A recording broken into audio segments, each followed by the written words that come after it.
My mom smirked when I told her NYC felt like home. Then she said, "You think you're better than us." And that's when the fight exploded. I always felt like an outsider in my own family, but it wasn't just a feeling. They made sure I knew it. From as early as I can remember, I didn't fit into their world. They loved board games, video games, and fantasy novels. Me? I had no interest in any of it. I tried, though. When I was little, I just wanted to fit in. But it didn't matter how hard I tried. They never tried for me. My brother? He'd mock anything I liked. My parents? They'd watch or, worse, join in. I remember once my friend's mom, the kindest person ever, took us to the Eras tour. It was such an incredible experience. I came home so excited, showing my mom pictures of our outfits, but she just laughed. It stung, but I was used to it by then. When I found a show I thought we could all enjoy together, White Lotus, they didn't even give it a chance. They just made fun of it. Fast forward to this year. After years of hard work, I got into a school in NYC. Moving here with my friends and one of their cousins felt like a fresh start, a chance to finally be around people who liked me for me. Deep down, I knew this move wasn't temporary. It was me leaving forever. Even just a few weeks here, I felt more accepted than I ever had at home. For the first time in my life, I felt like I belonged. My roommates and I were planning for Christmas, excited to see all the magical things NYC has to offer. My friend's mom, yes, the same one, went out of her way to make a little schedule of things we could do, even reminding us to send her pictures of the tree at Rockefeller Center. That's what support feels like. Then my mom FaceTimed me. She asked how things were going, and I told her honestly, it was amazing. I was happy. I saw her face, though. She didn't care. When I mentioned we were excited for Christmas in NYC, she rolled her eyes and smirked. That smirk broke something in me. I took a breath and told her she didn't have to pretend anymore. She looked confused, so I explained. She didn't have to pretend to care or be interested in my life. I knew they never liked me, and I knew they were happy when I left. Her face changed. She looked stunned, maybe even hurt, and asked why I'd say something so horrible. Of course she and Dad loved me. I told her I believed they loved me, but that didn't mean they liked me. I said, "You never stop rolling your eyes at the things I say. You never show interest in what I do. You even make fun of me for liking the things I like. When I told you I was moving to NYC, you immediately started talking about turning my room into a library." Her expression hardened. "You're being dramatic," she said, dismissive as always. But I wasn't done. I told her there was a reason I left for NYC and a reason no one in the family encouraged me to stay. Not a single person asked me when I'd visit again. "And that's fine," I said. "I don't care anymore. I have the family I need here." That's when she got angry. "So now you think you're too good for your own family?" I let out a sad laugh. "No," I said. "But you've always thought you were too good for me, so I guess it works out." She didn't say much after that. We ended the call on some awkward note, and I sat there wondering if I was the bad guy for finally saying what I felt, or if I was just standing up for myself for the first time in my life. Update 1. A few days after the call with my mom, I started thinking back on everything that led up to it. It wasn't just the one conversation or even a couple of moments. It was a lifetime of feeling like I didn't belong. My family never outright said I wasn't welcome, but their actions screamed it loud and clear. When I was younger, I didn't even realize how much of myself I was suppressing just to try and get them to like me. I'd sit through board game nights pretending to enjoy them, even though I found the whole thing painfully boring. When they'd talk about fantasy novels or video games, I'd chime in, even though I didn't care. I guess I thought if I made the effort, eventually they'd see me, but it never worked. It was subtle at first, little things like my brother rolling his eyes when I mentioned something I enjoyed. Then it got worse. He'd make sarcastic comments about my interests or outright laugh at me. My parents didn't just ignore it. They sometimes joined in. I remember one time, I excitedly told them about a book I loved, and my mom joked that, at least it wasn't another one of those trashy romance novels. My dad chuckled along with her, and I felt this heavy pit in my stomach. I laughed it off at the time because what else could I do? But deep down, it hurt. That's just how things always were. I'd get excited about something, share it with them, and they'd tear it apart. When I got older, I stopped trying. I realized that no matter what I did, they wouldn't change. They didn't care about the things I loved, and they weren't going to start. The thing that really stands out, though, is my friend's mom. She's everything my mom isn't. She listens, she cares, and she genuinely loves seeing me happy. She's the kind of person who makes you feel like you matter. She's a burnt-out pediatric nurse working ridiculous hours, but she still finds the time to do little things that make you feel special. When she took us to the Eras tour, it was one of the best days of my life. We spent weeks planning our outfits, talking about the set list, and just being excited together. She made sure everything was perfect, from the snacks we brought to the way she cheered us on when we were dancing and singing our hearts out. When I showed my mom the pictures, she just laughed and made some comment about how obsessive I was. It felt like a slap in the face. The FaceTime call brought all of this back. I couldn't stop thinking about the way she smirked when I mentioned Christmas in NYC, like the idea of me being happy was somehow a joke to her. I thought about how she didn't care when I told her how amazing it was to finally feel accepted here.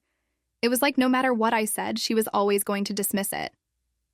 After the call, I told my roommates about what happened. They weren't surprised. They've heard bits and pieces about my family over the years, and they know how much it's affected me. One of my roommates, the cousin of my friend, said something that really stuck with me. She said, "You can't change how they feel, but you can decide how much space you let them take up in your life." It hit me hard because I realized I'd been letting them take up way too much space. Even now, after I've moved out, after I found people who actually care about me, I'm still letting them live rent-free in my head. So, I decided to stop.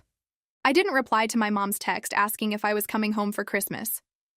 I figured she didn't really want me there anyway, and I didn't see the point in forcing myself into a situation where I'd just feel unwanted. Instead, I threw myself into our plans for Christmas in NYC. We started by making a list of all the things we wanted to do.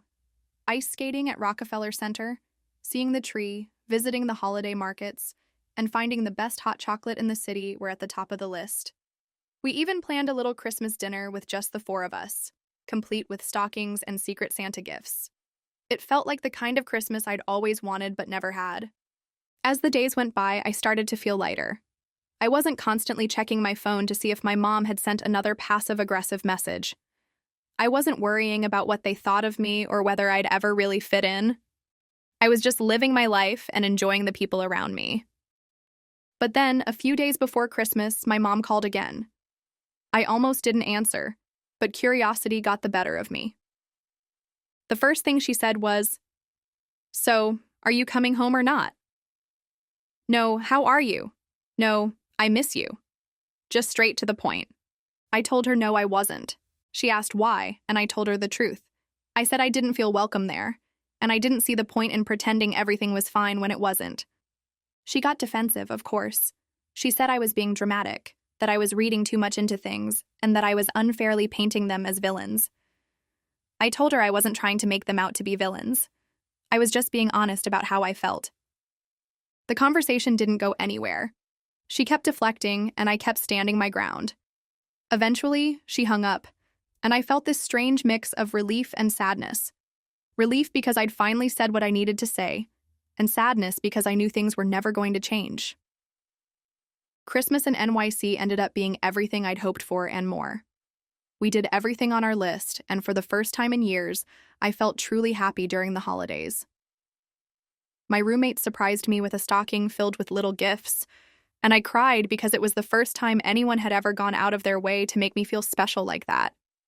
It made me realize that family isn't just the people you're born into. It's the people who show up for you, who love you for who you are, and who make you feel like you belong. Update 2. So things escalated in ways I didn't expect. After Christmas in NYC, which was honestly one of the best experiences of my life, I thought I could finally move on. My family had always been distant, and I was coming to terms with the fact that they weren't going to change. I figured we'd all just quietly drift apart, but apparently they weren't ready to let that happen. Or at least, my mom wasn't. About a week after Christmas, I got a call from my dad. Now, for context, my dad is the type who rarely gets involved. He usually just sits on the sidelines, letting my mom handle everything. So, when he called me out of the blue, I knew something was up. The first thing he said was, "Your mom is upset." No, "How are you?" or "Happy holidays," just straight to the point. I asked him why she was upset, even though I already knew the answer. He launched into this whole thing about how I hurt her feelings by not coming home for Christmas and how I made her feel like a bad mother. I let him talk for a while because I wanted to see where he was going with this, but it was the same narrative I'd heard my whole life. My mom is the victim, I'm the ungrateful child, and it's my job to fix things. When he finally stopped, I told him that I wasn't going to apologize for how I felt. I said I didn't come home because I didn't feel wanted there and that it wasn't my responsibility to manage her emotions. He didn't like that answer. He said I was being selfish and that family is supposed to stick together no matter what. That's when I snapped. I told him that family isn't just about blood. It's about showing up for each other, and they've never done that for me. I said I was tired of pretending everything was fine when it wasn't, and that I wasn't going to sacrifice my happiness to make them feel better about themselves. The conversation didn't end well. He told me I was being disrespectful and immature, and I hung up before he could say anything else. After that, I decided I needed to take a break from my family. I didn't block them or anything, but I stopped answering their calls and texts. I needed time to focus on myself and the life I was building in NYC.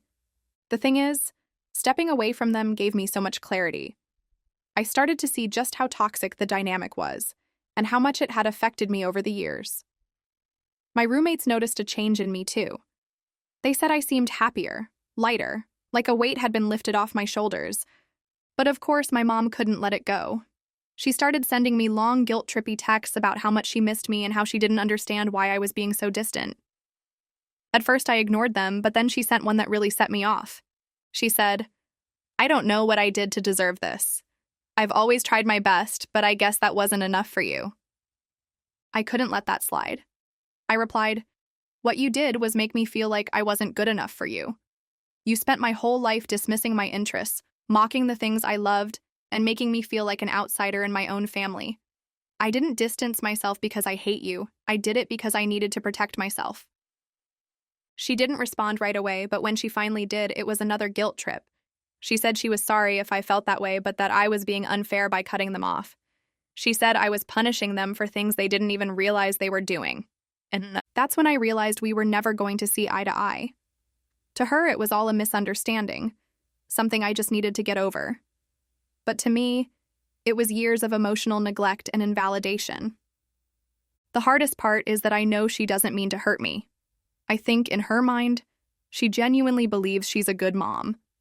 But good intentions don't erase the damage that's been done. Since then, I've been focusing on creating a life that makes me happy. I've been exploring NYC, making new friends, and diving into the things I love without fear of judgment. It's been liberating, but there's still a part of me that wishes things were different with my family. I guess what I'm learning is that it's okay to grieve the family you wish you had, while also appreciating the one you're building for yourself. My roommates have become like siblings to me, and their families have welcomed me with open arms. It's not perfect, but it's enough. I don't know what the future holds with my family, but for now, I'm focusing on the people who love and accept me for who I am. It's not easy, but it feels right.